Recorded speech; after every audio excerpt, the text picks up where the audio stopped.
দর্শক, সচিবালয়ের সমসাময়িক বিষয় নিয়ে ব্রিফিং করছেন প্রধানমন্ত্রীর তথ্য ও সম্প্রচার বিষয়ক উপদেষ্টা ডক্টর জাহিদুর রহমান। আমরা সরাসরি চলে যাচ্ছি সেখানে। যখন হয়ে গেল তখন আমার মনে হয়েছে আসলে এটা টু মাচ, আমি আর অপেক্ষা করব না, আমি ব্যাক করব। তারপর আমি আসলে আমার পাসপোর্ট ফেরত চাইলাম।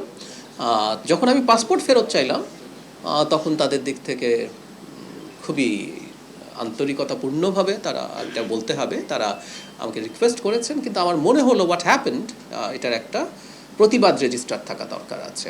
সেই কারণে আমি আসলে অনেকে বলছেন যে আমাকে দেওয়াই হবে না, তারা একটা সময় চেয়েছেন, এটা ফ্যাক্ট। এটা দেখবেন যে বিভিন্ন মিডিয়াতে ওভাবেই এসছে, কারণ ওখানে অনেক মানুষ প্রেজেন্ট ছিলেন, তারা একটা পর্যায়ে চেয়েছেন।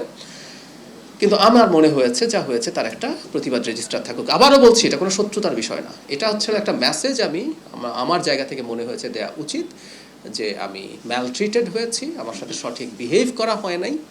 কারণ আমি যখন যাব এই তথ্য জানানো হয়েছিল, আমাকে নিয়ে যদি কোনো সমস্যা থেকে থাকে সেই সমস্যা তারা সমাধান করা অথবা অবজেকশন আগে দেয়া, এরকম কিছু হলেই হয়তো হতো।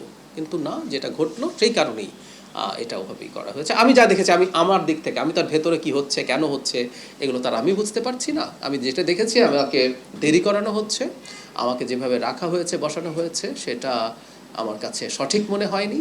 এবং আমাদের হাই কমিশনারকে আমি দেখেছি তিনি বিভিন্ন পর্যায়ে যথেষ্ট চেষ্টা করছেন। এমন না যে 2 ঘন্টা আমি এমনি বসে আছি, তারা চেষ্টা করছেন। আমাদের হাই কমিশনারও যখন চেষ্টা করছেন এবং এটা যখন সলভ হচ্ছিল না দেখলাম, তখন আমার মনে হলো ইটস বেটার টু রিটার্ন।